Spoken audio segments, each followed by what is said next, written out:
Hello, my dear dreamer. Tonight, we won't be chasing legends or battling rivals. Instead, we'll wander gently through the quiet corners of the Pokémon world, sharing soft-spoken facts about its creatures, its games, and the hidden poetry of its design. Let each detail settle like snow on your thoughts, slowing your breath, quieting your mind. If this calm journey through the Pokédex has brought you even a moment of peace, the kindest way to support this quiet corner of the region is with a gentle like and a quiet subscribe, so others seeking rest among Pikachu's whispers and Celebi's leaves may find their way here too. In the original Red and Blue games, when you first visit Professor Oak's laboratory in Pallet Town, you might notice something unusual about the sprites of the starter Pokémon on the table. The artwork for Bulbasaur, Charmander, and Squirtle was actually adapted from illustrations created by Ken Sugimori in 1996 for the Japanese strategy guide, not the original game design documents. These drawings were hastily converted into pixel art when development time ran short. That's why their in-game sprites appear slightly different from their official artwork, as if caught between two worlds. If you've ever wondered why the grass outside Pallet Town doesn't have any wild Pokémon encounters, it was a deliberate design choice by Game Freak. They wanted new trainers to safely reach Viridian City before facing their first battle, creating a gentle introduction to the world. This quiet boundary between safety and adventure has remained in nearly every mainline Pokémon game since, a silent threshold waiting just beyond your bedroom window. In Gold and Silver for the Game Boy Color, the internal battery that saves your game and keeps track of time had an unintended side effect. As the battery slowly depleted over years, it would first cause the in-game clock to drift, making events like the bug-catching contest occur at strange hours. Eventually, when the battery died completely, something peaceful happened rather than a catastrophic failure. Your Pokémon would remain safely stored, but time-based events would simply stop occurring. The day would neither dawn nor set. The world would rest in perpetual twilight, waiting for someone to replace the small silver disc that powered its heartbeat. Somewhere in the code of Ruby and Sapphire, hidden behind layers of programming, lies the ghost of a feature never meant for players to see. Game Freak had originally designed a day and night cycle similar to Gold and Silver, with special Pokémon appearing only during certain hours. But during development, the team realized the Game Boy Advance couldn't handle the additional processing without affecting performance. Rather than remove the code entirely, risking other systems breaking, they simply disabled it. If you visit the desert area on Route 111 at specific coordinates and perform certain actions in sequence, the game briefly flickers, with colors meant for sunset, as if remembering what might have been. The original English localization of Pokémon Red and Blue contained a subtle error that traveled with the games across generations. In the Japanese version, the move Thunderbolt had an effect description that read, "an attack that may cause paralysis." When translated for international release, this became an attack that may cause flash burns, which made little sense for an electric-type move. This mistranslation persisted through multiple games until Generation 3, when the localization team finally corrected it back to paralysis.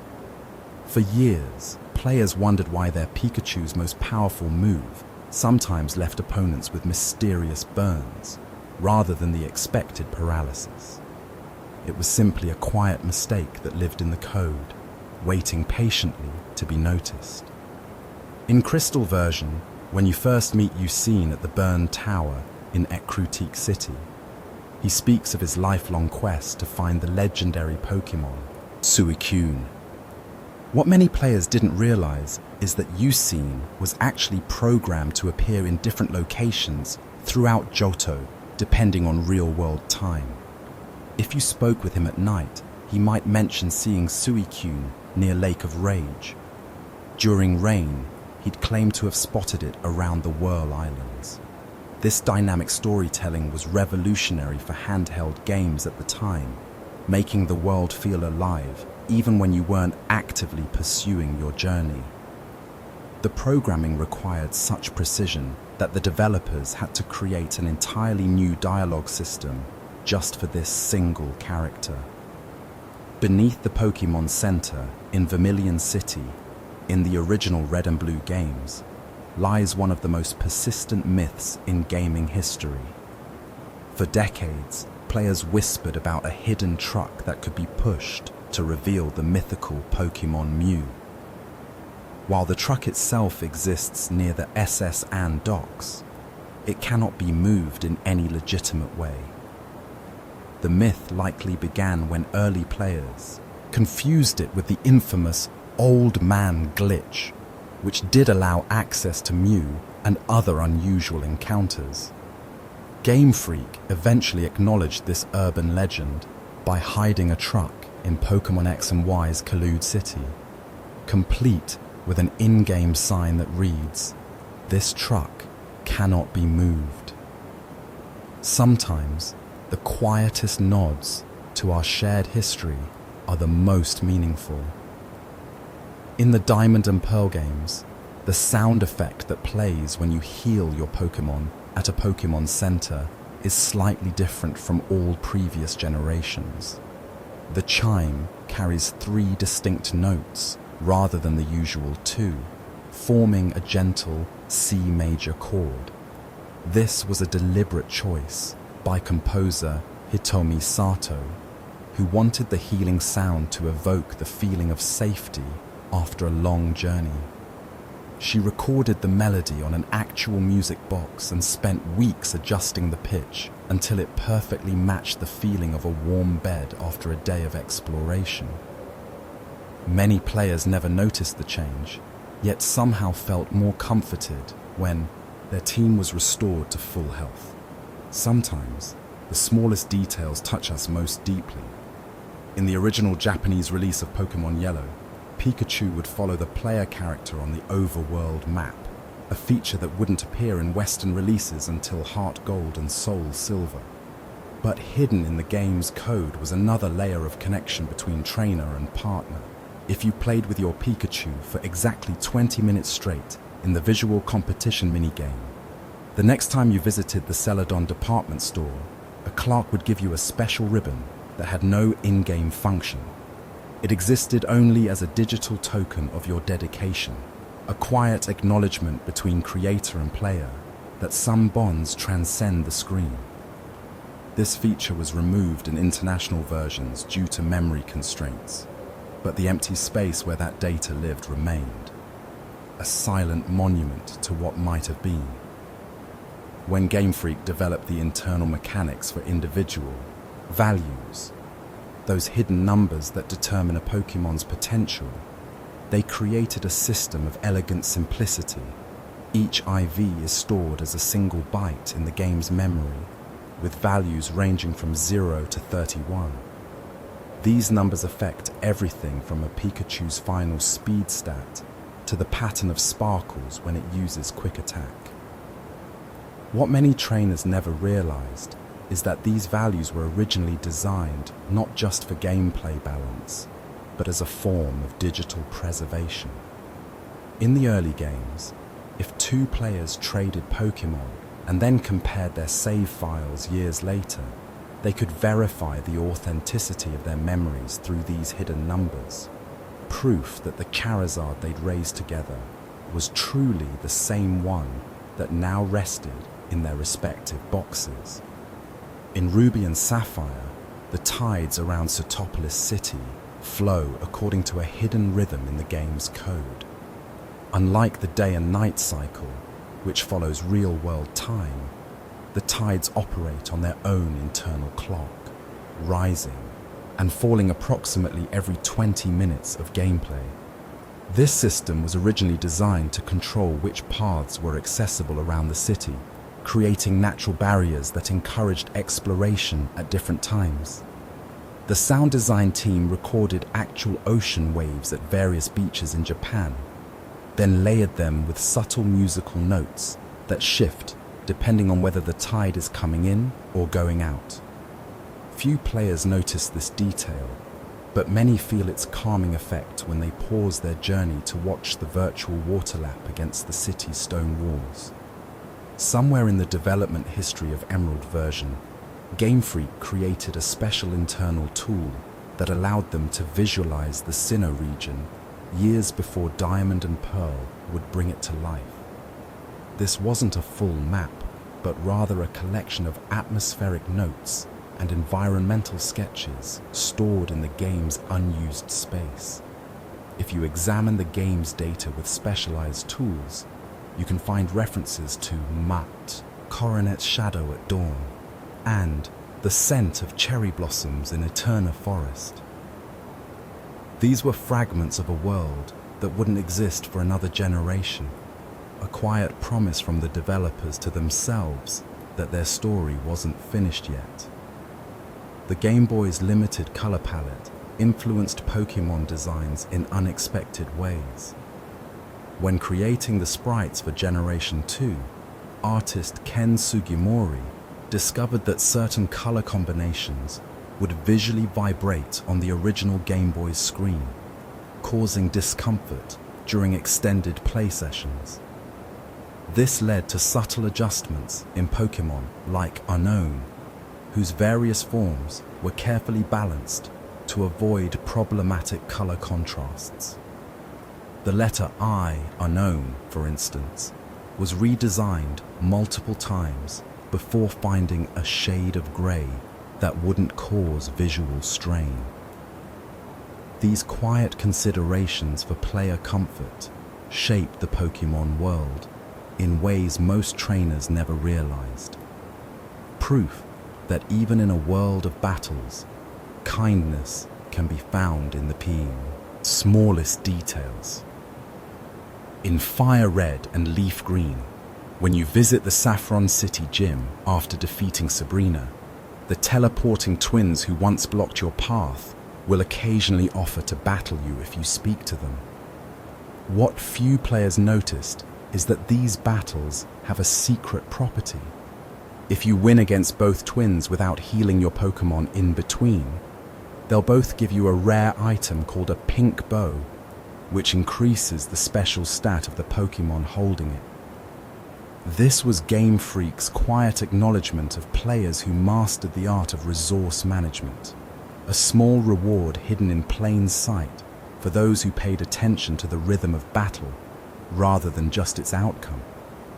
The Pokédex entries in the original Red and Blue games contained a subtle pattern that many players never noticed. If you read the entries for Pokémon numbered E001 through 151 in order, the first letter of each entry's second sentence spells out a hidden message in Japanese. It reads, "Thank you for playing. We hope you found friends." This was not a translation error or glitch, but a deliberate inclusion by the localization team at Nintendo of America, who wanted to preserve the developer's original sentiment while adapting it for Western audiences. The message appears only when playing through the entire Pokédex in order, a quiet reward for the most dedicated catalogers of creatures. In the Hoenn region games, the internal system that controls weather patterns was designed with remarkable subtlety. Unlike previous generations where weather changes were tied to specific locations, Ruby and Sapphire introduced dynamic weather that could shift during your journey. If you stand still on Route 119 during a rainstorm and wait exactly 7 minutes of real time, the clouds will part briefly to reveal stars, even though the game's internal clock might indicate it's daytime.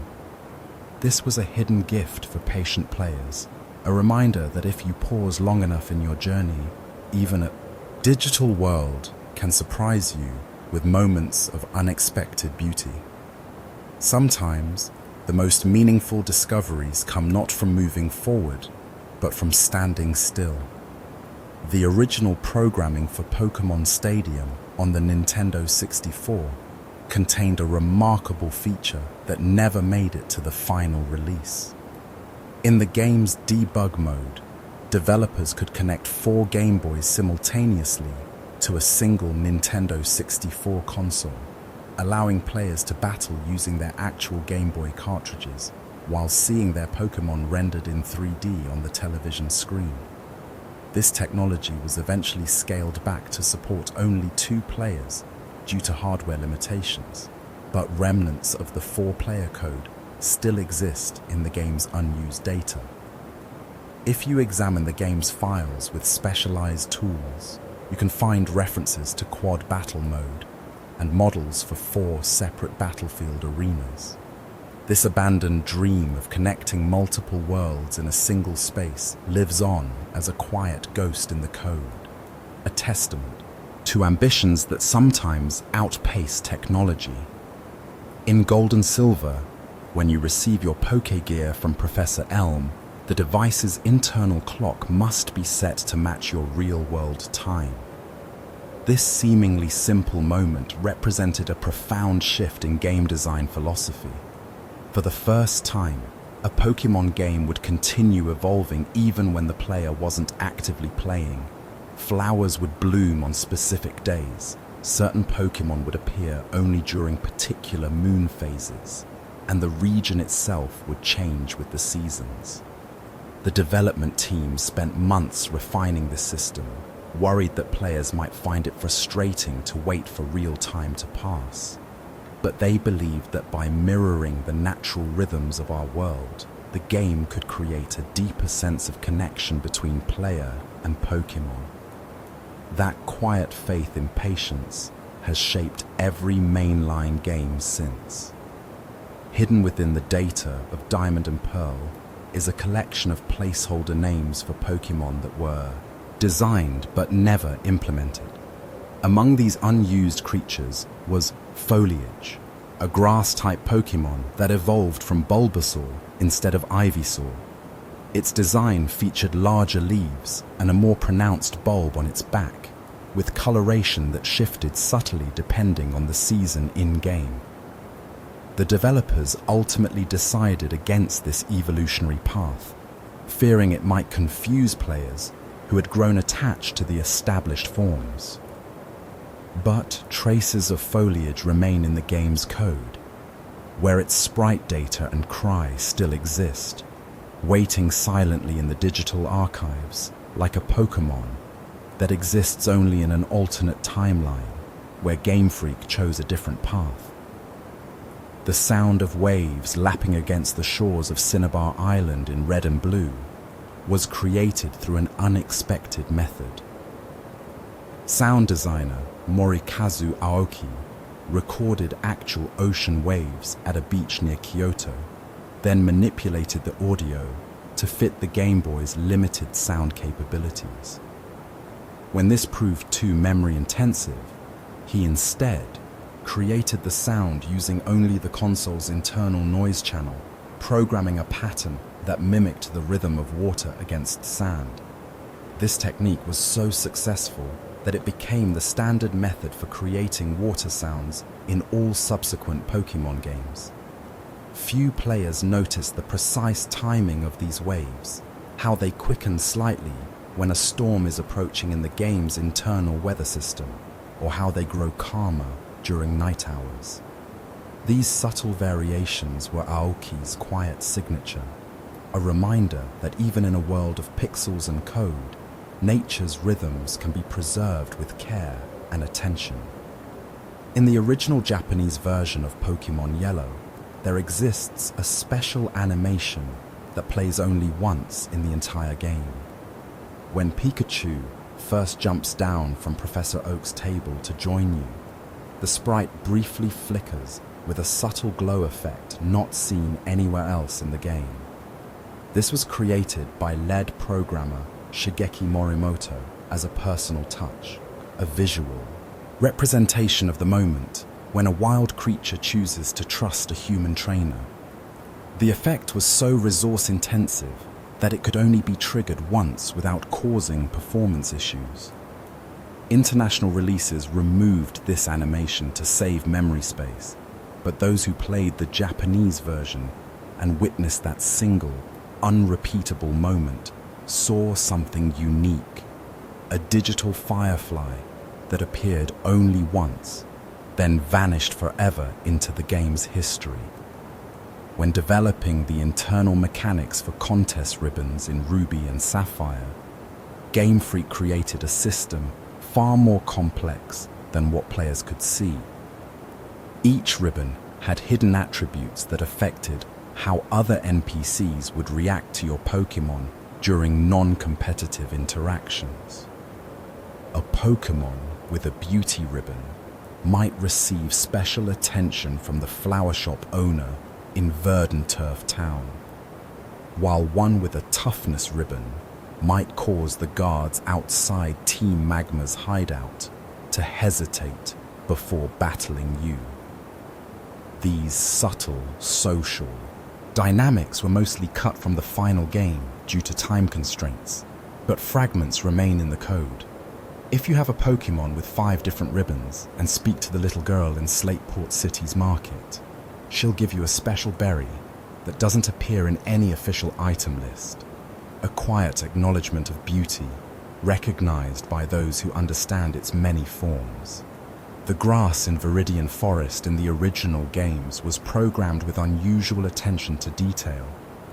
If you stand still in specific patches and wait exactly 30 seconds of real time, the rustling animation changes subtly, and the encounter rate for Pikachu increases dramatically. This was Game Freak's way of rewarding patient trainers, those willing to slow down and observe rather than rushing through the tall grass. The programming required such precision that it caused significant delays in development, but director Satoshi Tajiri insisted it remain. He believed that teaching players to be still, to wait, to observe the same skills needed to truly understand Pokémon was as important as any battle strategy. This hidden lesson in patience exists in every generation since, though often in more subtle forms, like the way certain Pokémon only appear during specific weather conditions or times of day. Sometimes the most profound teachings come wrapped in the quietest mechanics. In Emerald version, the internal clock that controls the day and night cycle runs slightly faster than real time. For every minute that passes in our world, the game world advances by 1 minute and 12 seconds.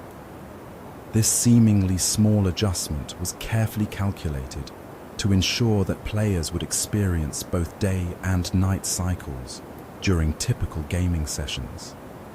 Game director Masuda explained in a rare interview that this was intentional, to create a rhythm that felt natural to players who might only play for an hour each evening after school or work. The world would turn just enough to feel alive, but not so quickly that meaningful moments would be rushed.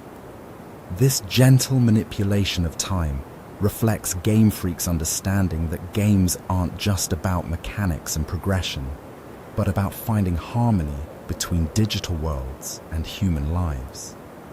That extra 12 seconds per minute is a quiet gift to every player who ever wanted just a little more time with their Pokémon before the screen had to go dark.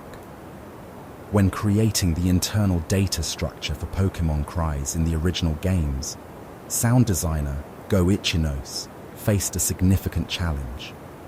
The Game Boy's sound hardware could only play very short audio samples, barely long enough to capture a creature's voice. His solution was elegant in its simplicity.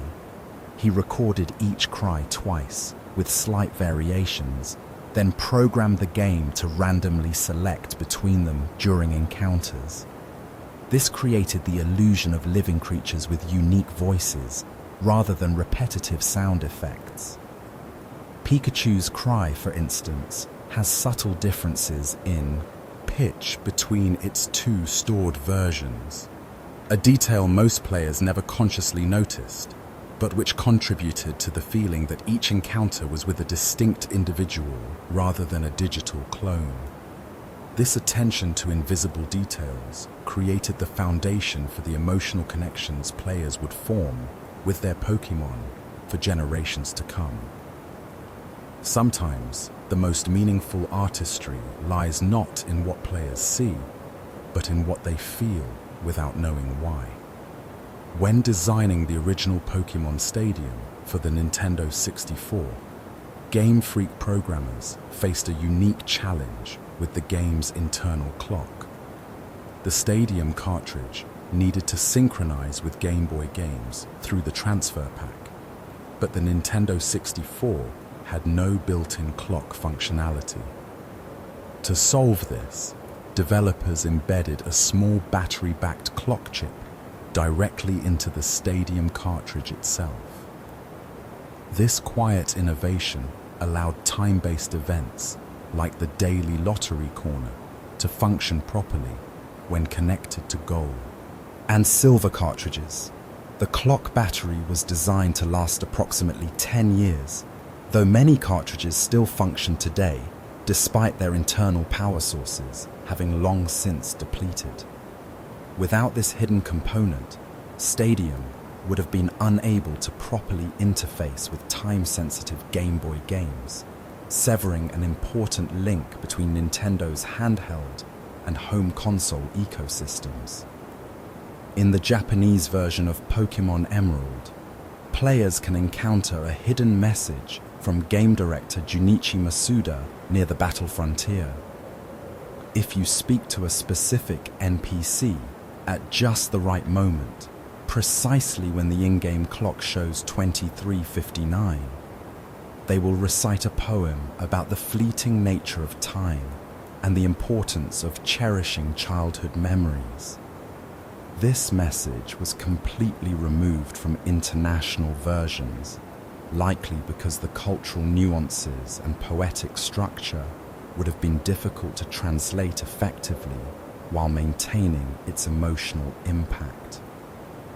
The poem referenced Masuda's own childhood experiences playing with the first generation of Pokémon games in development, a personal touch that never made it beyond Japan's shores. The internal structure of Pokémon cries follows a fascinating pattern that few trainers ever notice. Each Pokémon's cry is actually composed of two distinct audio samples layered together. The first sample represents the creature species, a shared sonic signature among evolutionary relatives. The second sample is unique to each individual Pokémon, containing subtle variations based on their personality values. This dual-layer system explains why Pikachu's cry sounds similar across generations, yet retains its distinctive character. The Game Boy's limited sound hardware could only play one sample at a time, so developers cleverly alternated between these two layers during playback, creating the illusion of complexity within severe technical constraints. When the cries were remastered for the Virtual Console releases, sound designers at Nintendo had to carefully preserve this alternating pattern to maintain the authentic feel players remembered from their childhood. The Pokédex entries in Diamond and Pearl contain a subtle pattern that reveals Game Freak's meticulous attention to world building. If you read the entries for Pokémon numbered 387 through 493 in order, the first letter of each entry's final sentence spells out a hidden message in Japanese. It reads, "The bonds between people and Pokémon transcend words." This message wasn't discovered until years after the game's release, when dedicated catalogers finally compiled every Pokédex entry in sequence. Unlike previous hidden messages, which were often simple production notes or inside jokes, this one carried genuine emotional weight, a quiet reminder of what the series has always been about: Game Freak placed this message at the very end of the Sinnoh Pokédex, ensuring only the most dedicated trainers would ever discover it. When creating the internal mechanics for abilities, those passive powers introduced in Ruby and Sapphire, Game Freak designed a system far more nuanced than what appeared on screen. Each ability contained hidden attributes that affected how NPCs would react to your Pokémon during non-competitive interactions. A Pokémon with the Intimidate ability might receive special attention from the flower shop owner in Verdant Turf Town, while one with the Cute Charm ability might cause the guards outside Team Magma's hideout to hesitate before battling you. These subtle social dynamics were mostly cut from the final game due to time constraints, but fragments remain in the code. If you have a Pokémon with 5 different abilities and speak to the little girl in Sunyshore City's market, she'll give you a special berry that doesn't appear in any official item list. A quiet acknowledgement of the bonds formed between trainer and Pokémon that exist beyond battles. The Safari Zone in Heart Gold and Harl Soul Silver versions contains one of the most complex environmental systems ever created for a Pokémon game. Unlike previous Safari Zones, which used simple random encounters, this iteration features a dynamic ecosystem where Pokémon behavior changes based on weather conditions, time of day, and even the real-world season. If you stand still in specific patches and wait exactly 42 seconds of real time, the encounter rate for rare Pokémon increases dramatically. This was Game Freak's way of rewarding patient trainers, those willing to slow down and observe rather than rushing through the tall grass. The programming required such precision that it caused significant delays during development, but director Junichi Masuda insisted it remain. He believed that teaching players to be still, to wait, to observe, the same skills needed to truly understand Pokémon, was as important as any battle strategy. This hidden lesson in patience exists in every generation since, though often in more subtle forms, like the way certain Pokémon only appear during specific weather conditions or times of day. In Platinum version, the internal clock that controls the day and night cycle runs slightly slower than real time. For every minute that passes in our world, the game world advances by only 53 seconds. This seemingly small adjustment was carefully calculated to ensure that players would experience both day and night cycles during typical gaming sessions.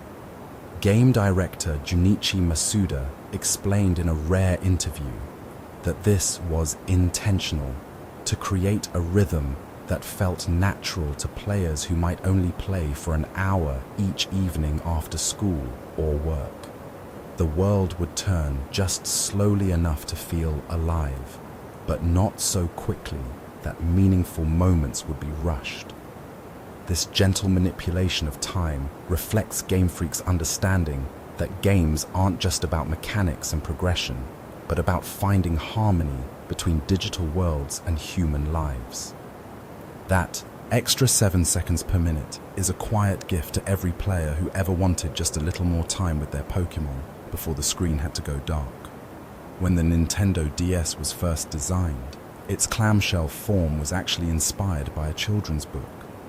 Masahiro Sakurai, creator of the Kirby series and Super Smash Bros., once mentioned in a developer interview that he often watched young children play handheld games. He noticed how they would often close the device between levels or when pausing to think. This observation led to the inclusion of the hinge mechanism in the final DS design, not just for protection, but to create a natural rhythm to gameplay. Each opening and closing became a moment of anticipation, like turning the pages of a well-loved storybook. Though Sakurai didn't work directly on the DS hardware design, this insight from watching children interact with portable games influenced the engineering team's approach to creating a device that felt like a natural extension of play rather than just a tool. In the early development stages of the Nintendo DS, the dual-screen concept nearly didn't make it to the final design.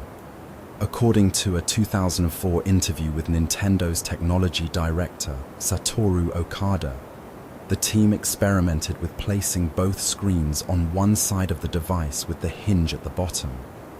This configuration would have made the DS look more like a traditional book when opened, with the bottom screen actually being the one closest to the player. However, during testing with developers, they discovered that having the touchscreen on the bottom half created a more intuitive experience. Players naturally reached down to interact with the lower display while keeping their eyes on the upper screen. This seemingly small decision shaped the entire interaction model for the system and its library of games. It's fascinating to imagine how different the DS experience might have been had they gone with that original book-like configuration.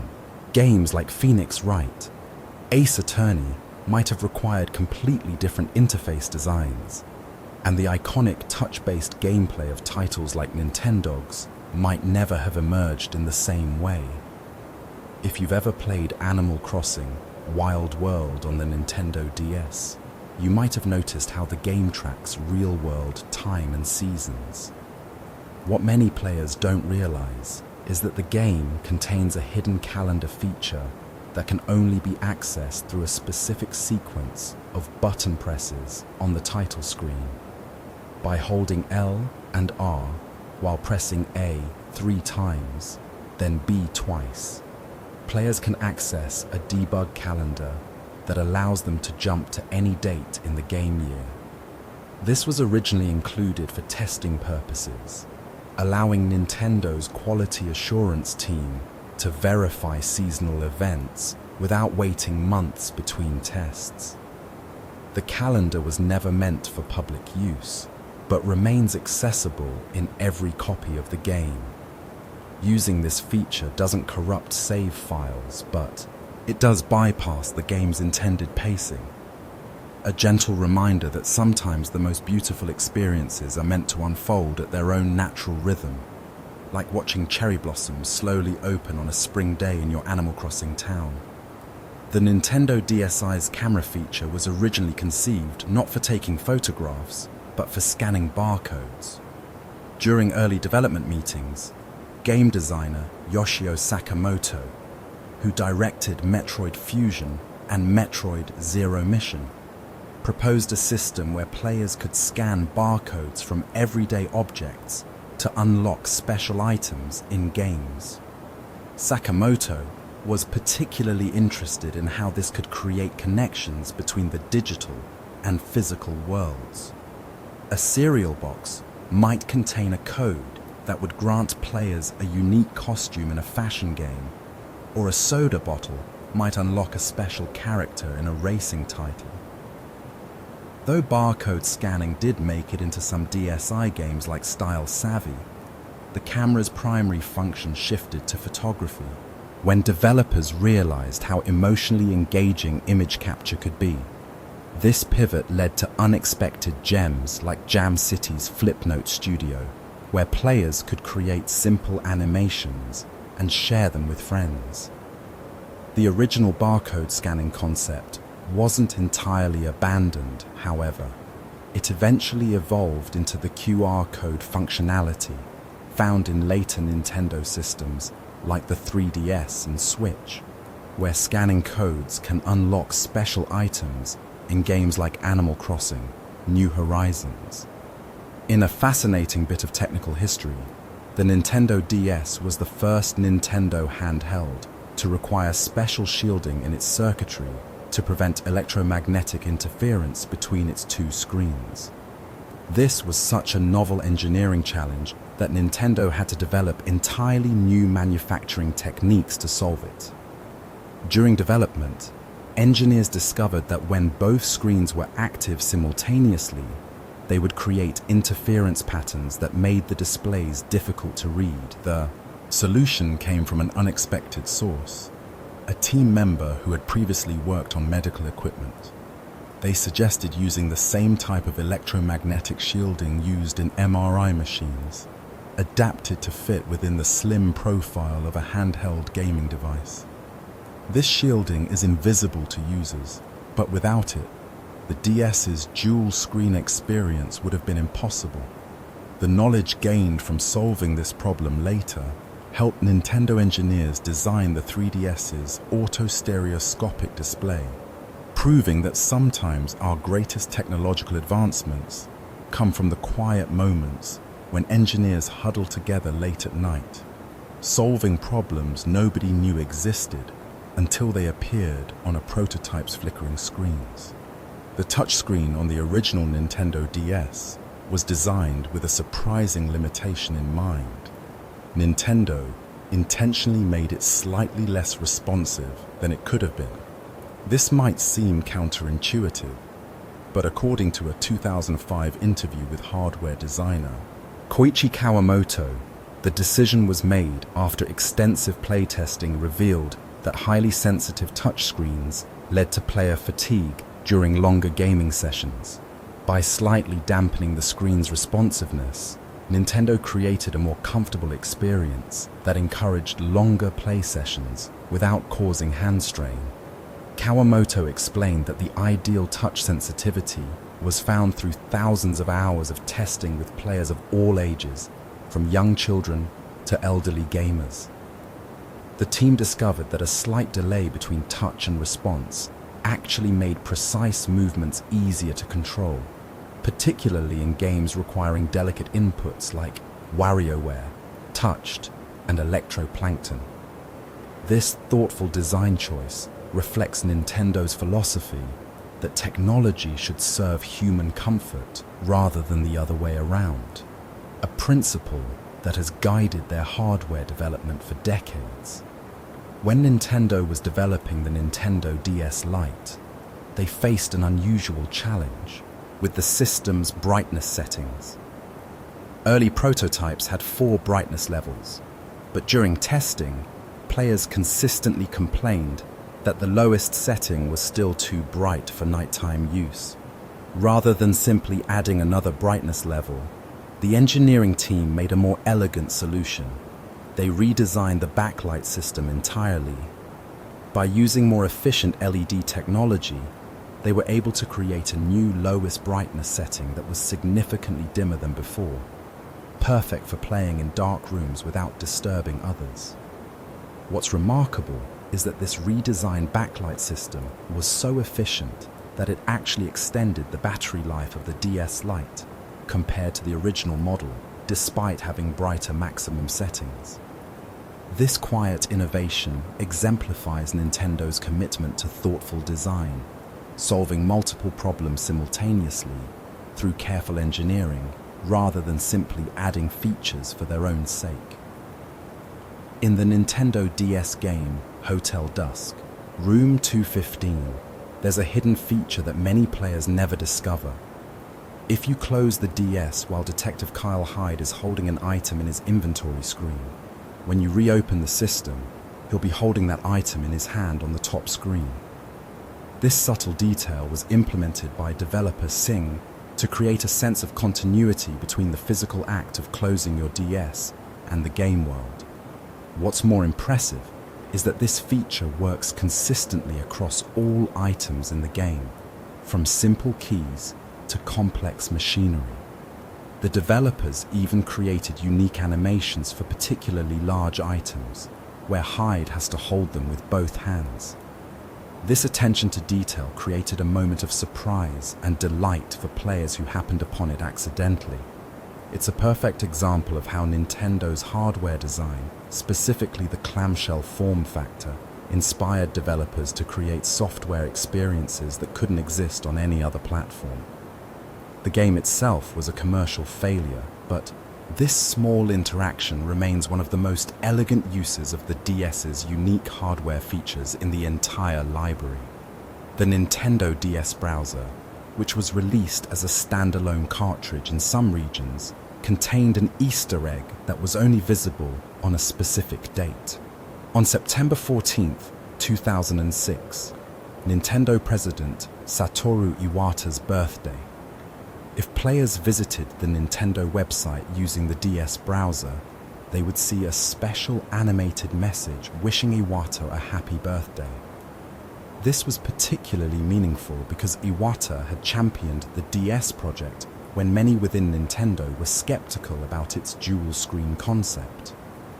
The browser itself was developed by Opera Software in partnership with Nintendo, and they included this hidden tribute as a thank you to Iwata for his vision.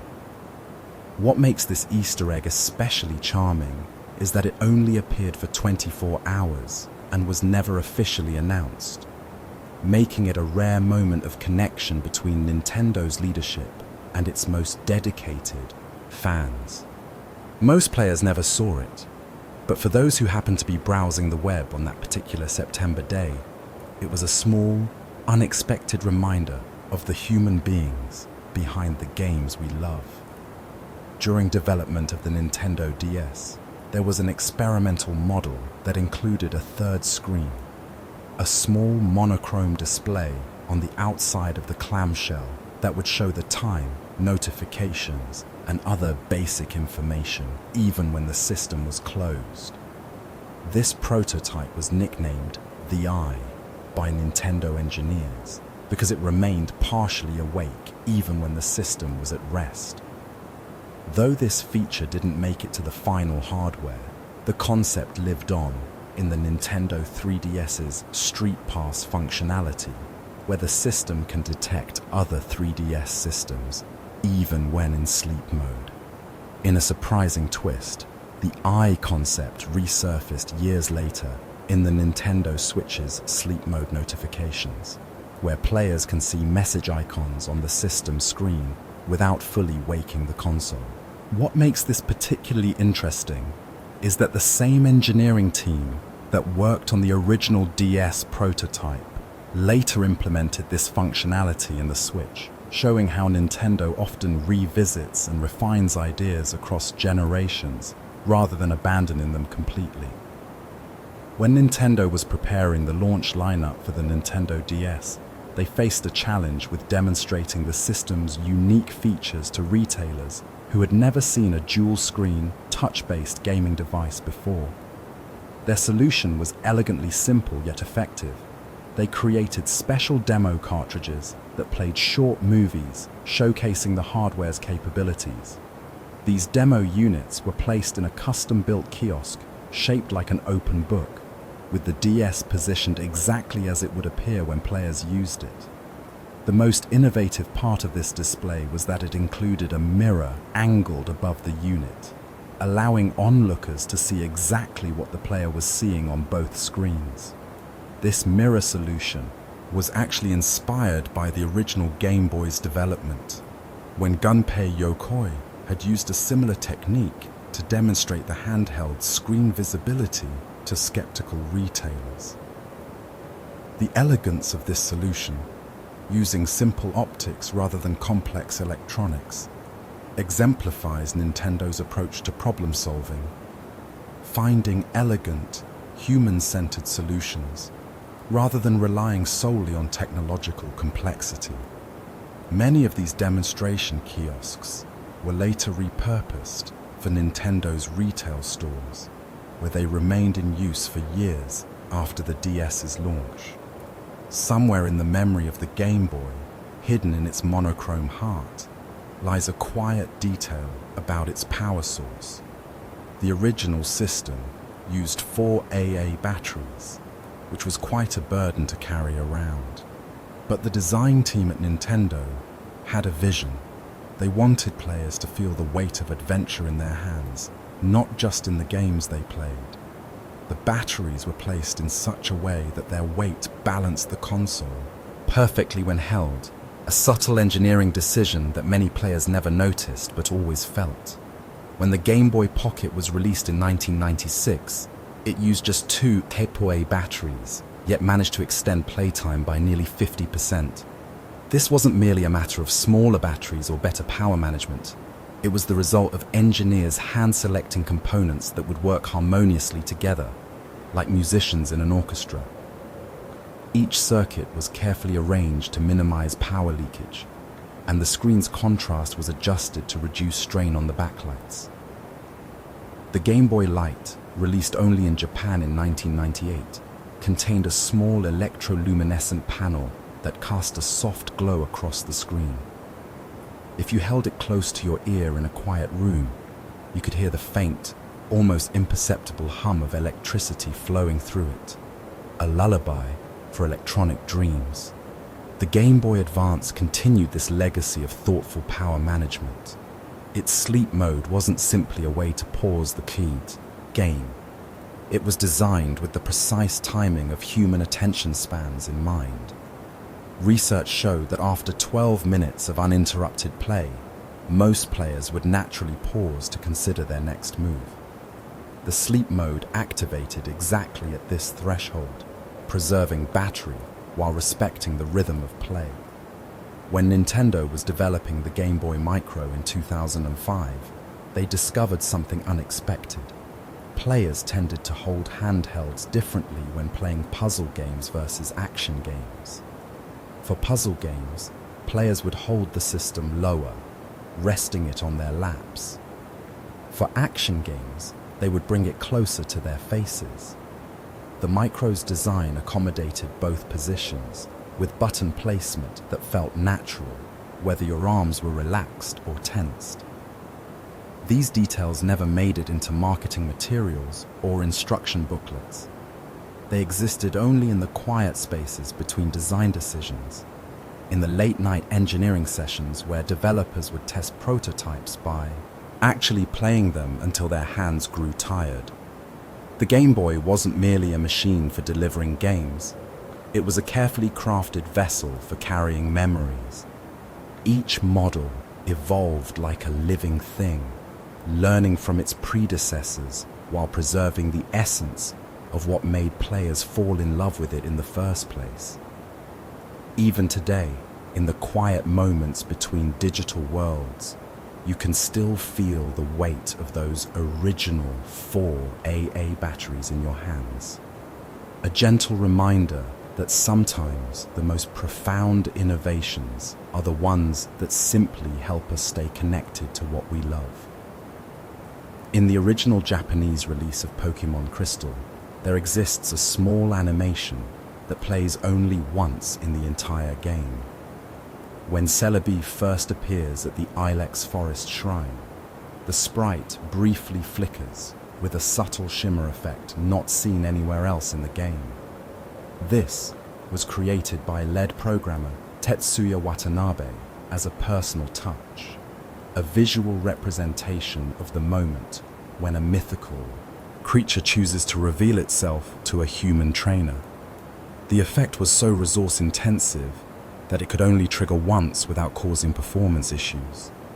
International releases removed this animation to save memory space, but those who played the Japanese version and witnessed that single, unrepeatable moment saw something unique, a digital firefly that appeared only once, then vanished forever into the game's history.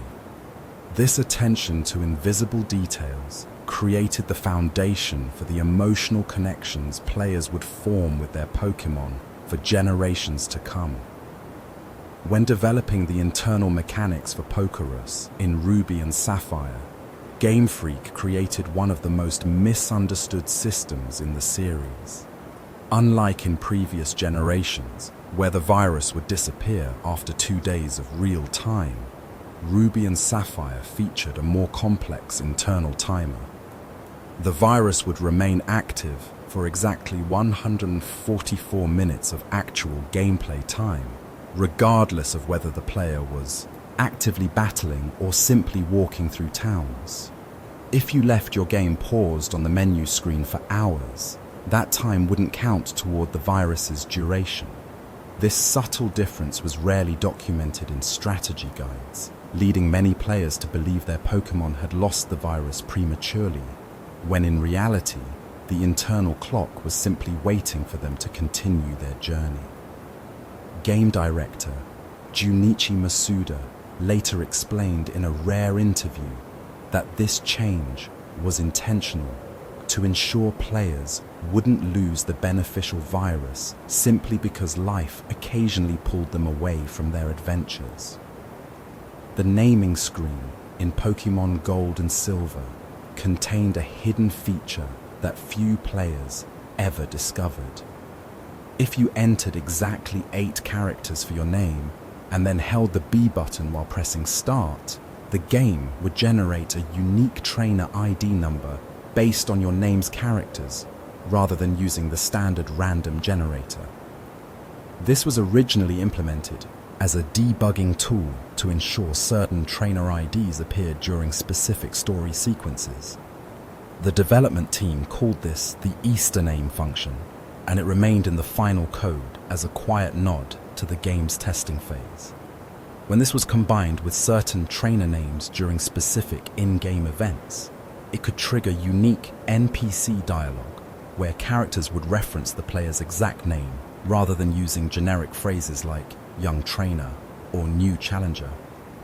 These personalized interactions were designed to make the world feel more alive, as if the characters truly recognized you beyond your accomplishments. Beneath Saffron City, in the original Red and Blue games, hidden in the unused space of the Pokémon Mansion's code, lies one of the most persistent myths in gaming history. For decades, players whispered about a hidden Mew beneath Bill's house, accessible through a series of precise movements on specific tiles near the Pokémon Center. While this particular myth was unfounded, the developers had actually planned a legitimate Mew encounter in that precise location. Early development documents revealed that players were meant to guide a Snorlax through the city's streets to unblock a hidden passage that would lead to Bill's secret laboratory, where Mew had been kept in stasis.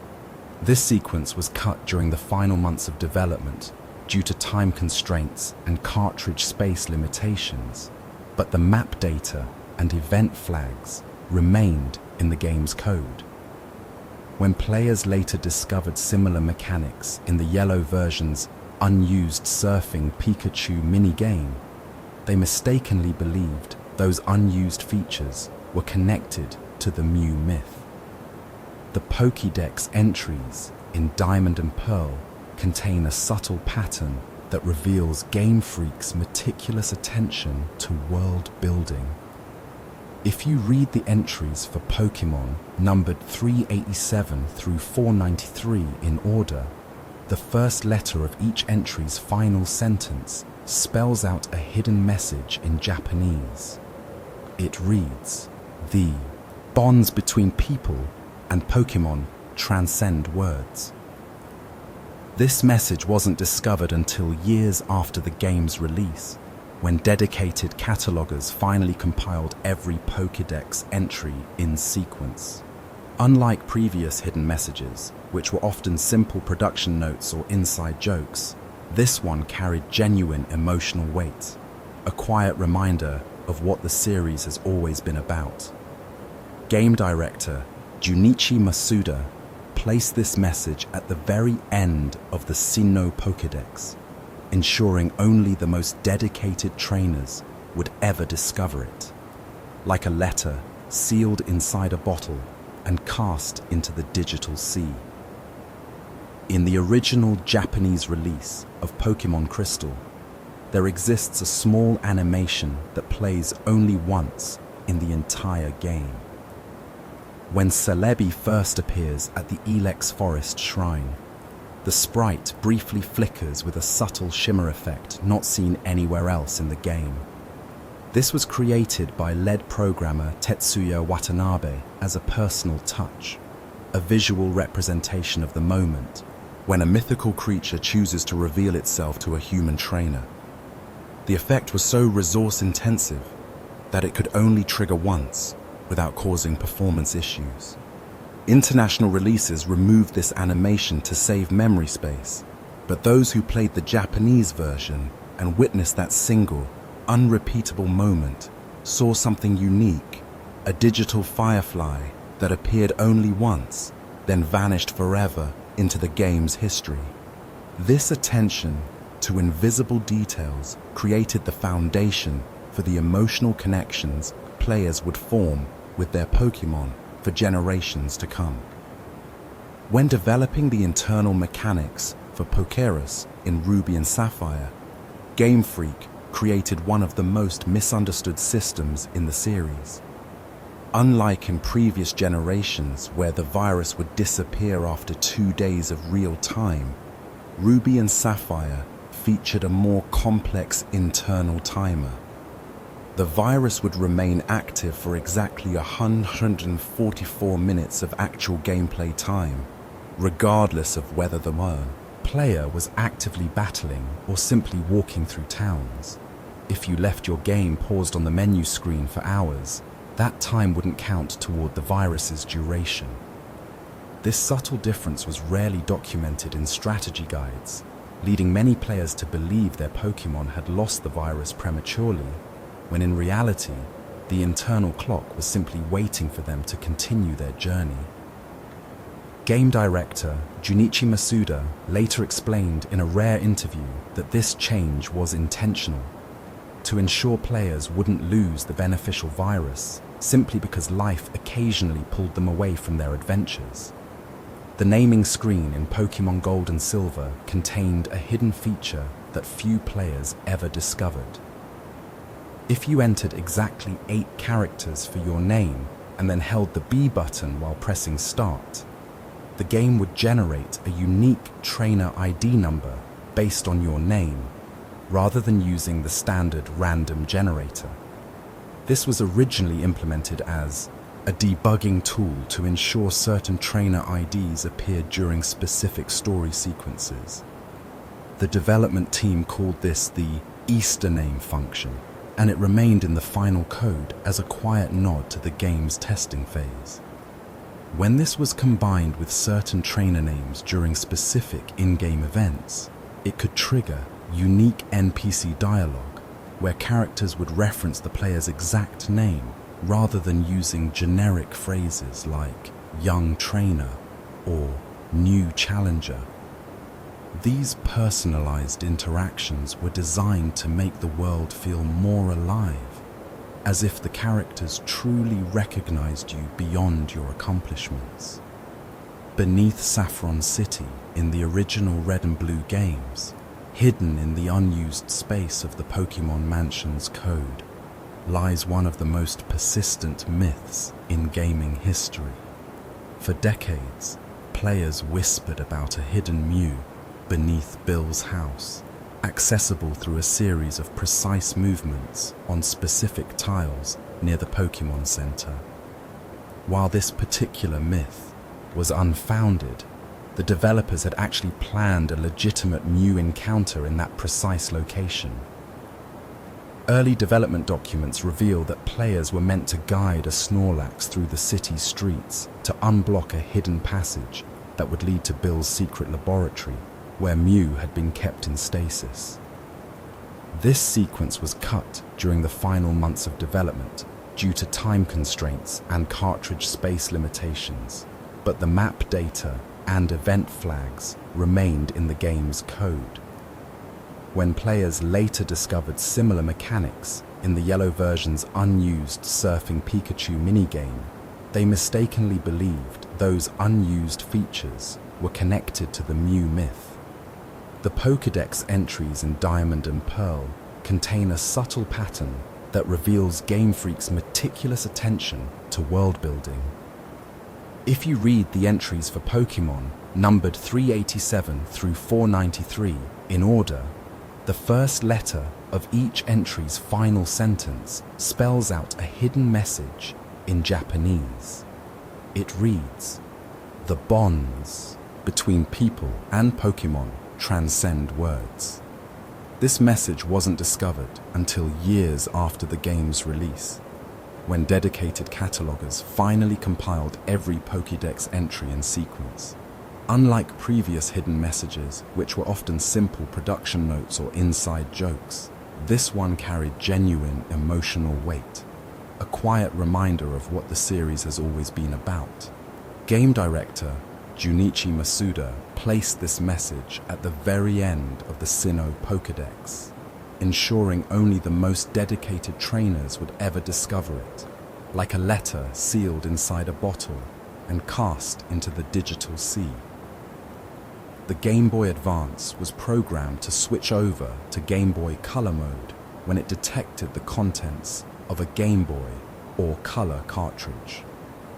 However, Nintendo Research and Engineering General Manager Satoru Okada couldn't get this code to work. Okada then asked engineers to make a physical switch in the system's cartridge slot to change modes instead. The Game Boy Micro lacked this physical switch and therefore lost the ability to play Game Boy or Game Boy Color games. The Game Boy Advance had instant and continued success, so much so that Nintendo released a redesigned system called the SP, which was an abbreviation for Special. Former Nintendo president Satoru Iwata wanted to include a sleep mode on the SP, but it couldn't be implemented within their time frame. Having learned from his mistake, Iwata demanded a sleep mode be included in the Nintendo DS from the start. Nintendo also experimented with a touchscreen panel adapter for the SP, which would also be included as standard in the Nintendo DS. Nintendo even tried using 3D LCD tech with the SP, but they weren't happy with the results. The resolution was too small to produce a pleasing 3D image, and the processing power of the Advance struggled to render stereoscopic images. After the SP, Nintendo launched the Game Boy Micro. But this wasn't the last piece of Game Boy Advance hardware to be released. The Vision. Dockable entertainment featuring Game Boy Advance was released in 2006 and was a DVD player that could play advanced games. The device was portable and meant for traveling in a car or other vehicle. Because of its specialized nature, the Vision system couldn't be purchased at general retailers and was instead sold at car dealerships. Vision was apparently interested in creating similar products using hardware from the DS and Wii, but neither of these projects came to fruition.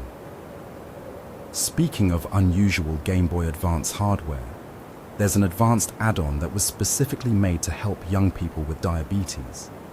The Gluco Boy has 2 full video games and mini arcades stored on it. Whenever the user tests their blood levels with the Gluco Boy, they earn points that can be used to unlock games or purchase in-game items and features. The add-on was made after its creator, Paul Wessel, noticed his son wasn't testing his blood levels as often as he should be. Wessel decided that since his son loved playing his Game Boy Advance, he'd make something that incentivized the boy to check his blood levels more often. Similar to how the Super Game Boy allowed Game Boy games to be played on a TV through their SNES, the Wide Boy 64 allowed gamers to play advanced games on their TV through a Nintendo 64. These adapters were made for private use and allowed developers and publications to view games on a bigger screen. The Wide Boy 64 was developed by Intelligent Systems, who also created the Fire Emblem and Paper Mario series. However, the term Wide Boy is a generic name for adapters that allow Game Boy family games to be played through a console and have been made for several Nintendo consoles. In fact, 2 other Wide Boy adapters were made for the Nintendo 64 specifically to play Game Boy and Game Boy Color games. Much like the Super Game Boy, the Wide Boy 64 has almost all of the components of a Game Boy Advance inside it, besides the screen and buttons. Game Boy Advance games also came to other consoles via emulation through the Virtual Console. What's interesting about this is that the Game Boy Advance emulation on the Wii U wasn't even programmed by Nintendo. It was instead developed by the company M2, who are best known for their work on the eShop's 3D Classics series, as well as the Sega Ages series. This isn't the only advance-related tech that wasn't developed by Nintendo. The technology in the system's Game Boy Advance video cartridges was actually developed by 4Kids Technology. These video cartridges were manufactured by Majesco Entertainment, with the exception of the Pokémon video cartridges, which were made by Nintendo. Using its established franchises, Nintendo made several tech demos to illustrate the Game Boy Advance visuals, including a Zelda 2 and Yoshi's Story demo. However, other companies have used Nintendo characters as placeholders in their own tech demos. One of these demos is Mario Kart XXL by Daedalic Entertainment Software. The demo has Mario driving around a course with some interesting visuals. The purpose of the demo was to show how multiple background layers can be used to create the illusion of vertical depth. The result is something like having two of the SNES's Mode 7 layers rendering at the same time. The Game Boy had an incredibly long life for a piece of gaming hardware, with it being released in 1989 and not being discontinued until the year 2003.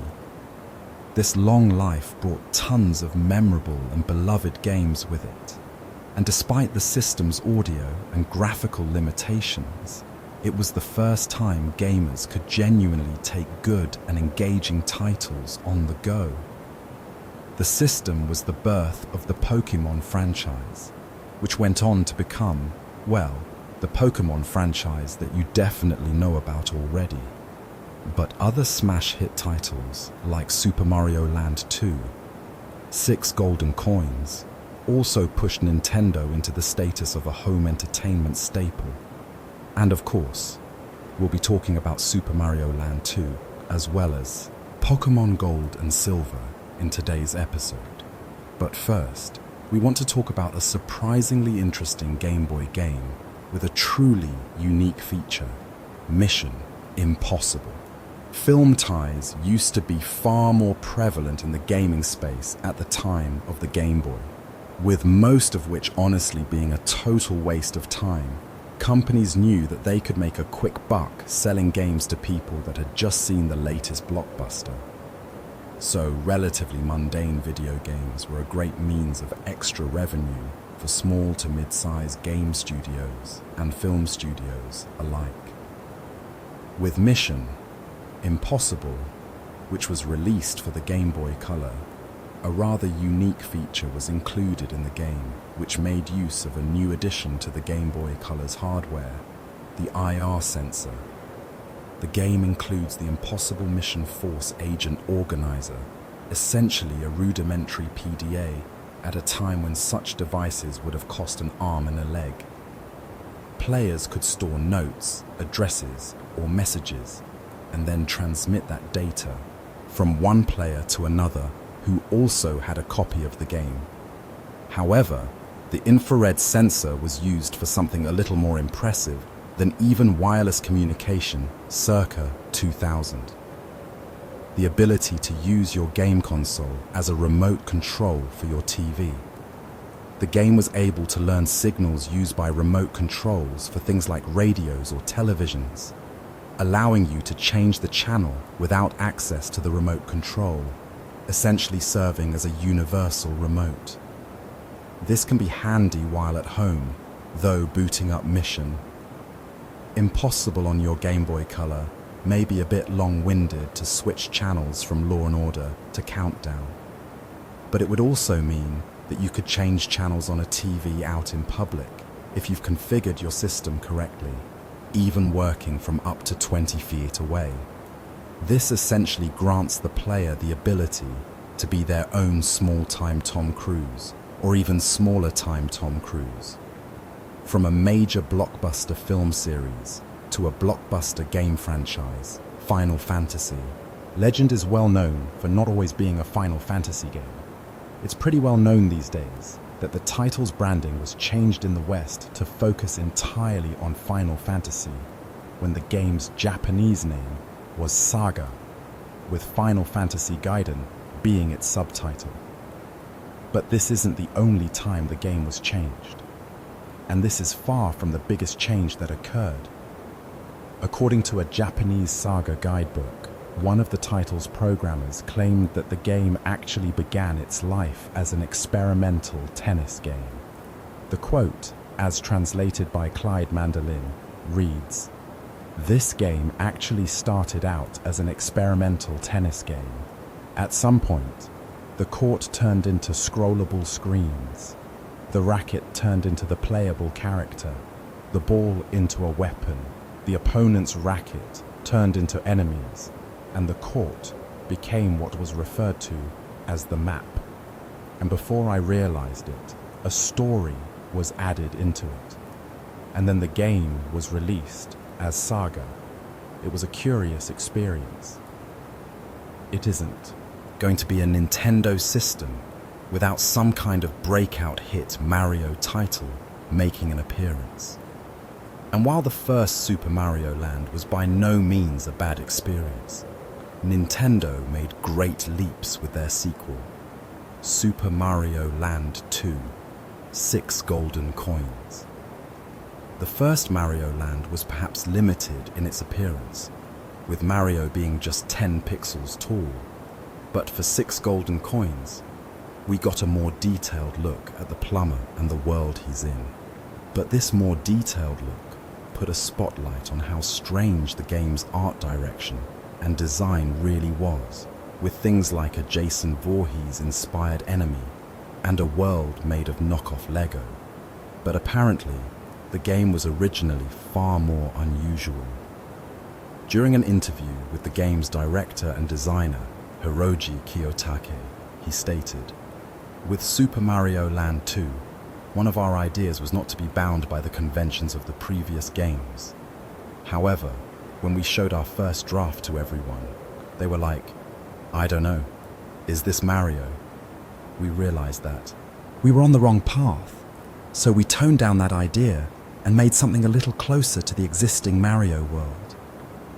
But it seems that the developers may have overcorrected and later in development tried once again distancing Mario Land 2 from other Mario games.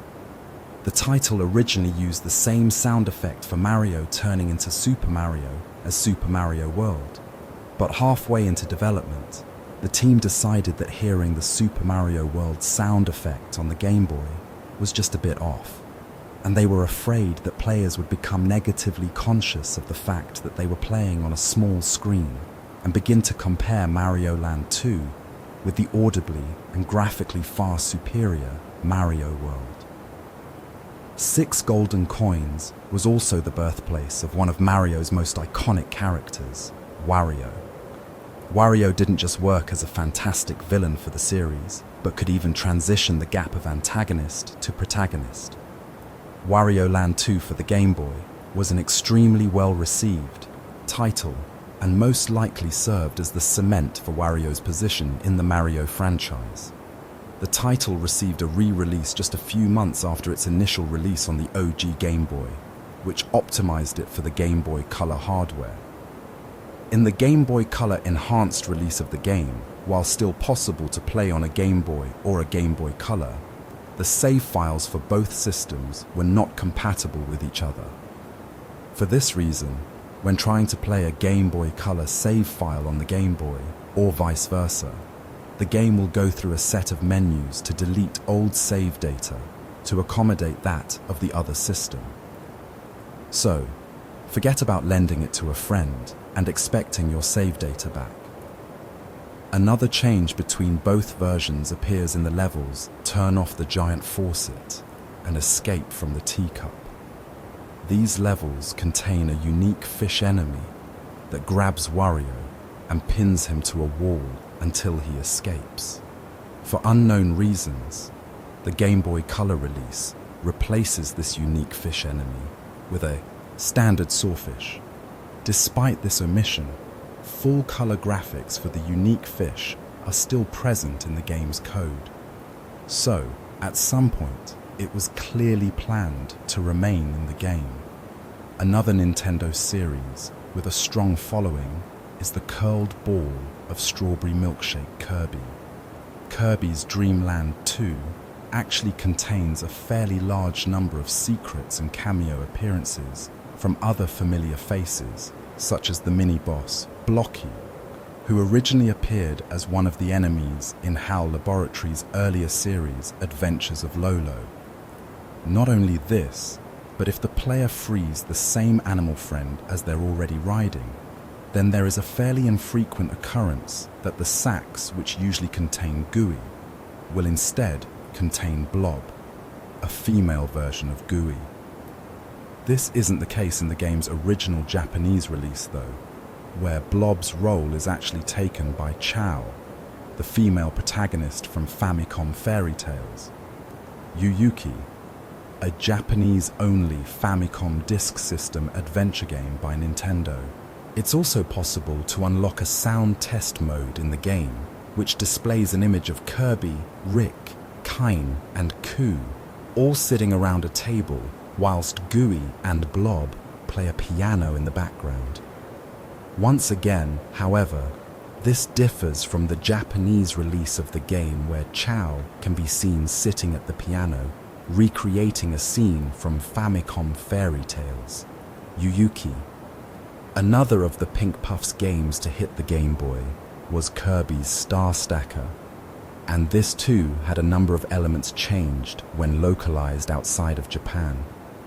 One of the most notable is the game's various food items being swapped from fairly common dishes in Japanese cuisine to something more commonly found throughout the West.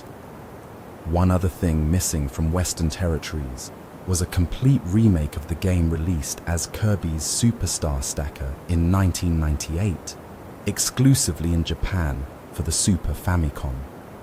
At one stage, the game was set to be localized internationally, but because the Super Nintendo was coming to the end of its lifespan in North America and Europe, the decision was made to keep it exclusive to Japan. Now, Radar Mission is likely one Nintendo-developed game that you didn't keep up with. Released in 1990, the title is a fairly simple take on the classic tabletop game Battleships. And since the general theme of the game is war, it seems Nintendo wanted to sneak in their own little Easter egg to reference another of their popular licenses. In the game, the player uses a star symbol, while the enemy forces use a moon symbol, the same symbols used by the Ally and enemy forces in Famicom Wars, as well as the other Wars titles, such as Advance Wars. And now it's time for what probably half of you clicked the video for, some Pokémon trivia. Here's some very obscure trivia from Pokémon Gold and Silver that is so rare it can only be seen by trading important items with your friends. Gaming YouTuber Pika's Prey managed to discover a small piece of text that only appears under certain conditions. In the game, Claire, the leader of Blackthorn Gym, gives the player the task of setting out for the Dragon's Den in order to obtain a Dragon Fang, a key item only found in this location. However, if the player obtains the Dragon Fang through another means, such as either trading it through a Pokémon who is holding the item, or by hacking the item into the player's inventory, Claire will be most upset. She actually refrains from giving the player the Rising Badge and will call them out for having cheated, as the item has not been obtained from the game's Dragon's Den. She will say, "You did not get that at Dragon's Den. Trying to cheat like that. I'm disappointed in you." The internal memory of a Game Boy cartridge holds more secrets than most realize. In Pokémon Gold and Silver, there exists a hidden room that can only be accessed through precise button inputs during the game's boot-up sequence. A sequence so exact that it requires holding down specific buttons for exactly 7 frames of animation. This room was originally designed as a developer testing area where programmers could quickly check sprite animations and battle mechanics without traversing the entire game world. Inside this forgotten space, players would find early sprite designs for the legendary beasts, Raikou, Entei, and Suicune, where they were still called the Beasts of Ekritique in the code. Their color palettes were inverted compared to the final versions, with Raikou appearing blue and Entei appearing yellow. These early designs featured slightly different ear shapes and tail structures, revealing how the Pokémon evolved during development. The room also contained a working prototype of the day-night cycle system that was later simplified for the final release. This hidden testing chamber was accidentally left in the cartridge data when the game shipped to stores, a quiet monument to the late nights spent perfecting the Johto region. Only 3 people outside Nintendo's development team are known to have discovered this room through legitimate gameplay, each finding it independently while attempting different button combinations during startup. One player in Hokkaido, Japan, found it while trying to skip the title screen during a power outage in 1999. Another discovered it in Chicago when their Game Boy's power switch became slightly stuck. These quiet moments of discovery, happening in bedrooms and living rooms across the world, represent exactly what Game Freak hoped to create. A world where even the smallest details could spark wonder in players who looked closely enough. In Crystal version, if you stand on the eastern shore of Route 42 while holding a specific HM item and facing exactly northeast at precisely 3:17 in the game's internal clock, you'll notice something unusual in the water's reflection. The pixels ripple in a pattern that doesn't match the wind animation from other areas, a deliberate choice by the water physics programmer, Hikaru Kondo, who wanted to create a subtle visual distinction for this particular location. Kondo spent 3 weeks adjusting the water algorithm specifically for this spot because it was where players would first encounter Suicune after it fled the burned tower. He believed the water should feel different where legendary Pokémon walked, carrying the weight of ancient myths in its ripples. This attention to invisible details extended to the sound design too. When you walk through tall grass in the evening hours, the rustling sound isn't a simple loop. It actually contains 3 distinct layers of audio designed to mimic real grass at different wind speeds. Field recordings were taken at dawn in Kyoto's mountain regions, then digitally processed to fit within the Game Boy's limited audio channels. Most players never noticed these details consciously, yet they contributed to a feeling that the world was alive in ways that couldn't quite be explained. That's how Game Freak measured success, not by sales figures or review scores, but by whether a child would pause on a quiet route at sunset, listening to grass they couldn't see sway in a wind that didn't exist outside their imagination.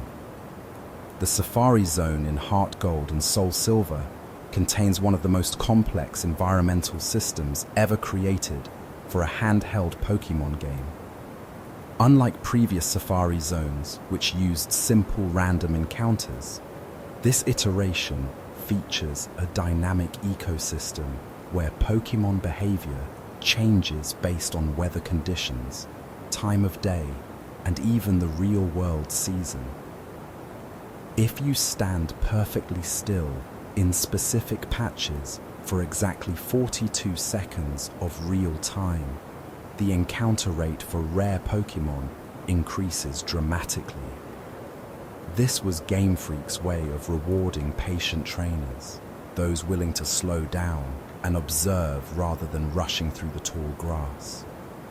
The programming required such precision that it caused significant delays in development, but director Junichi Masuda insisted it remain. He believed that teaching players to be still, to wait, to observe, the same skills needed to truly understand Pokémon, was as important as any battle strategy. This hidden lesson in patience exists in every generation since, though often in more subtle forms.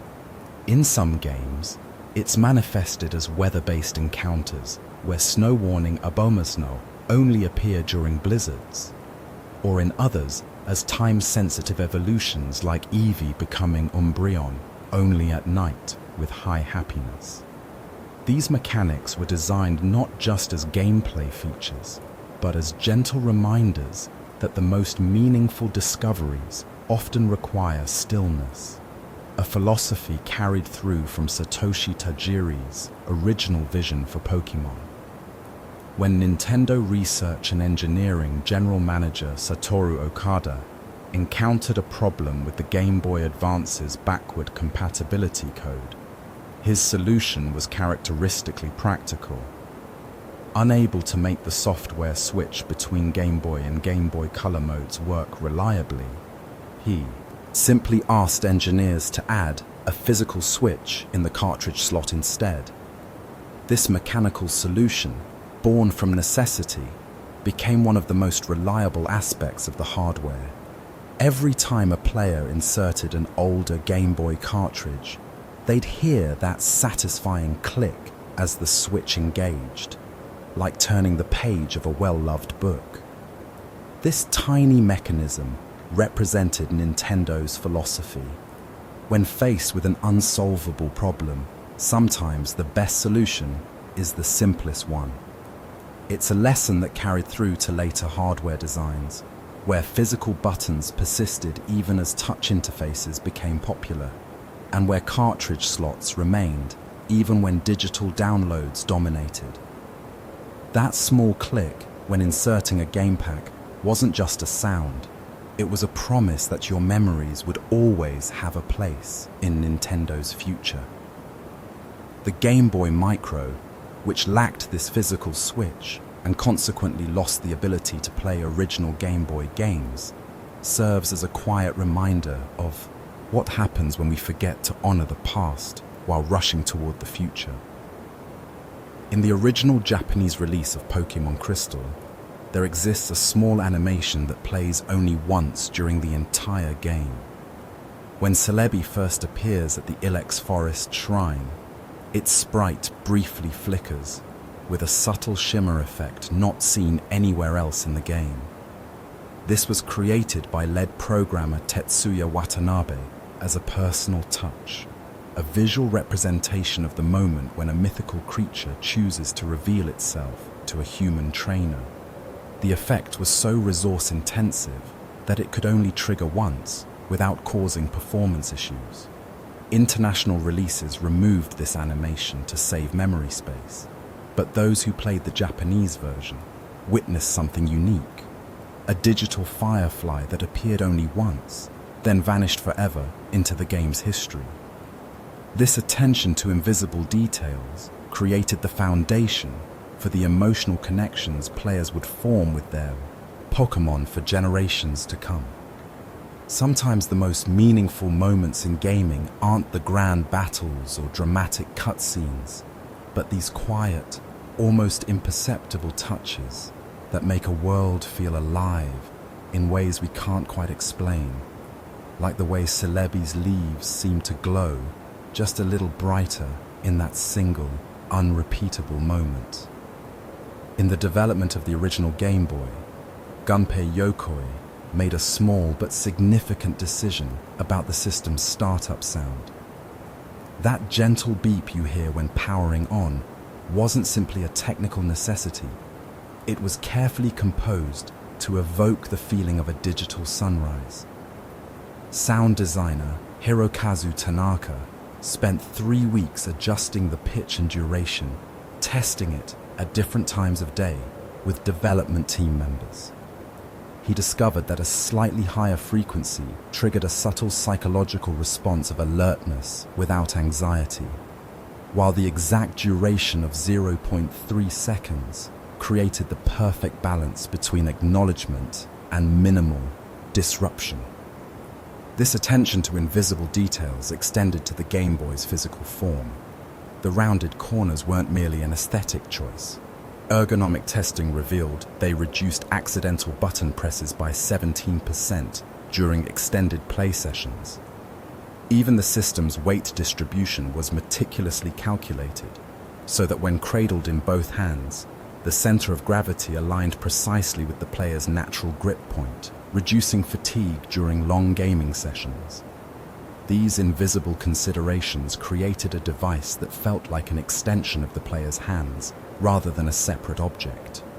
A philosophy that would carry through Nintendo's handheld designs for decades to come. That gentle beep at startup wasn't just a sound. It was the first note in a symphony of thoughtful design that would define portable gaming for generations. Few players noticed these details consciously, yet they contributed to a feeling that many carried with them long after powering down. A sense that this small grey rectangle wasn't just a machine, but a trusted companion on countless adventures. In the GameCube's development, Nintendo faced an unusual challenge with the system's handle.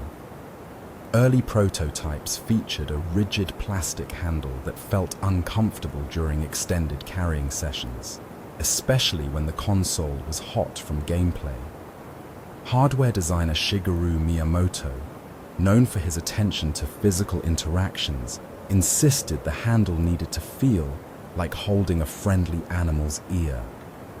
After rejecting 17 iterations, the team settled on a flexible silicone grip that conformed to the hand's shape.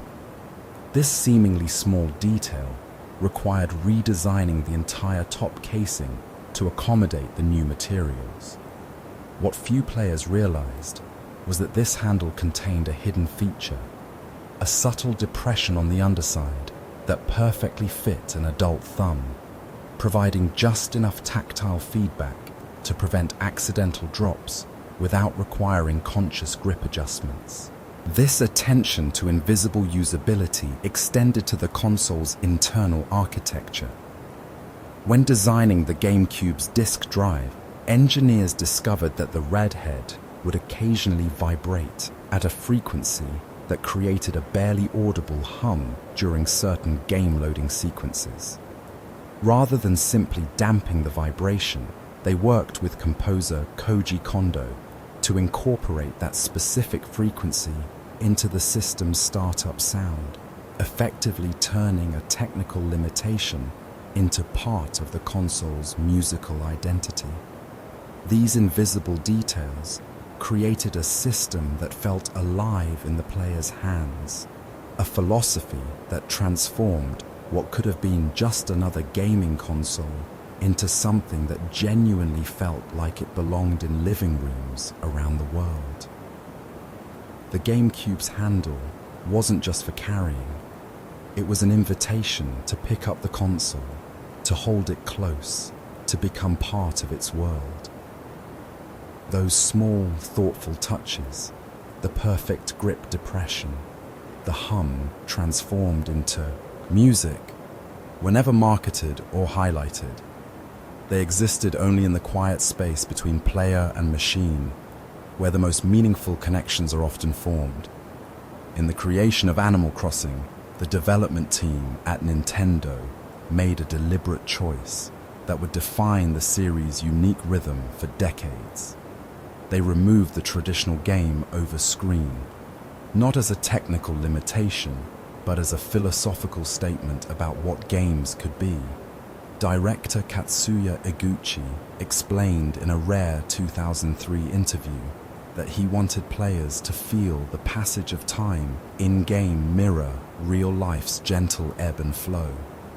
This led to the inclusion of the sleeping animation when players pressed the reset button, a small gesture where the avatar would yawn, stretch, and walk off screen to bed. This animation took the art team 3 months to perfect, with particular attention paid to how the character's pajamas would crease realistically at the elbows. The team wanted players to feel they were merely pausing a life rather than failing a challenge. This philosophy extended to the game's clock synchronization. Rather than simply matching the internal clock to the GameCube system time, the development team created an algorithm that would gradually adjust the in-game time if players changed their console's clock. mimicking how real-world time perception shifts during long gaming sessions.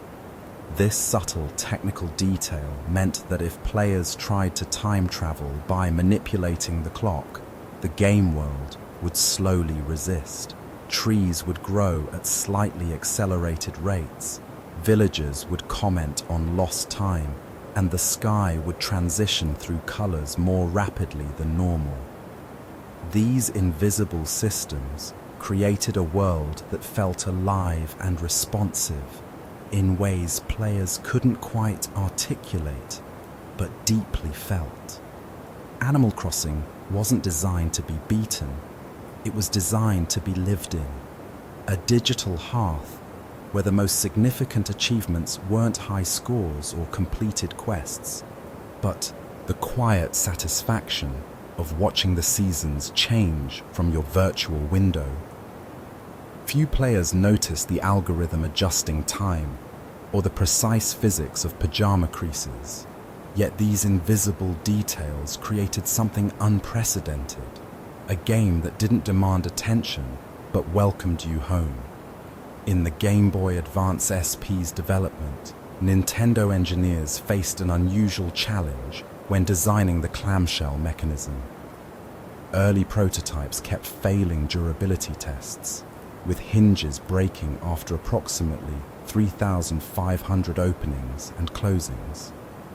The solution came from an unexpected source. A team member who had recently repaired a vintage Swiss watch noticed that the watch's hinges used a specific alloy combination that distributed stress across multiple microscopic contact points rather than concentrating it in one location. This observation led to a complete redesign of the SP's hinge mechanism, incorporating 7 individual contact points arranged in a precise geometric pattern. The resulting hinge could withstand over 25,000 openings and closings, far exceeding the system's expected lifespan. This attention to invisible durability extended to the system's backlight. Early prototypes used standard LED arrays that created harsh light pockets and hotspots across the screen. Light engineer Hiroshi Ueda spent 6 months developing a diffusion film that would evenly distribute light across the entire display.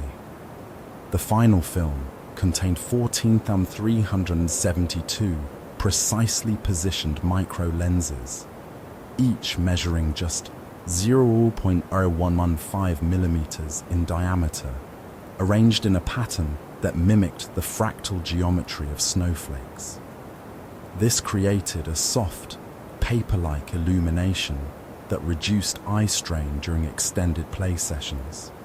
Few players ever noticed these microscopic details, yet they contributed to a handheld that felt comfortable to use for hours at a time, a philosophy that prioritized player well-being over technical specifications.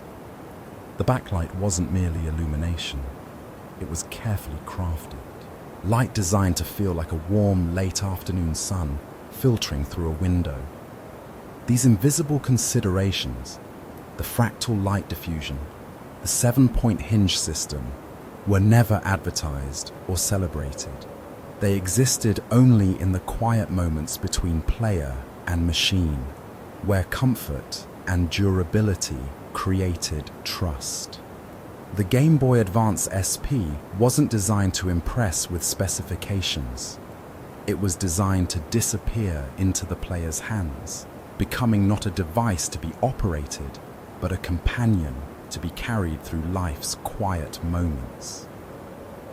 In the original Japanese version of Super Mario World, a subtle detail exists that few Western players ever noticed. When Mario collects a power-up while standing on certain types of clouds, the music pitch rises slightly. Not a programmed event, but a natural consequence of the sound chip's memory allocation shifting during the graphic rendering process. Sound designer Koji Kondo found this accidental musical quirk so charming that he deliberately preserved it by carefully balancing memory usage throughout development. This attention to invisible audio details extended to the game's overworld map music.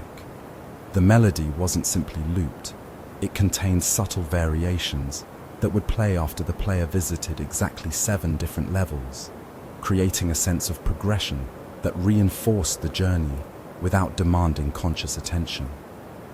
These invisible systems created a world that responded to exploration with quiet musical rewards.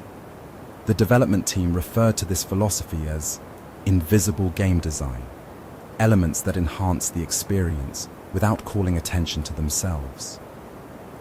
Director Takashi Tezuka explained in a 1991 developer interview that these subtle details were like the seasoning in a master chef's dish, essential to the experience but never overwhelming the main ingredients. Super Mario World wasn't designed to be analyzed, it was designed to be felt, a digital playground where joy emerged not from explicit rewards, but from the quiet satisfaction of perfect timing and seamless movement.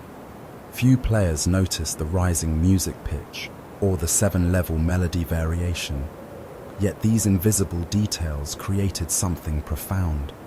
A game that felt alive in the player's hands, responding to their journey with musical whispers that echoed long after the console was powered down. The most meaningful connections are often formed not through grand gestures, but through quiet moments of unexpected harmony. In the Nintendo DS's development, the touchscreen presented an unusual challenge. Early prototypes used standard resistive touch technology that required significant pressure to register input, causing player fatigue during extended use. Hardware designer Koichi Hayashida discovered that by adding a microscopic layer of silicone particles between the screen layers, the required activation pressure could be reduced by 37% without sacrificing accuracy. This seemingly small innovation transformed how players interacted with the system, making touch controls feel responsive rather than demanding. This attention to invisible comfort extended to the system's dual screens. The bottom screen's viewing angle was carefully calibrated so that when held at the average adult's lap height, the optimal viewing position aligned precisely with where players naturally looked when reading books or magazines. This subtle, ergonomic consideration meant players didn't need to adjust their posture constantly during long gaming sessions.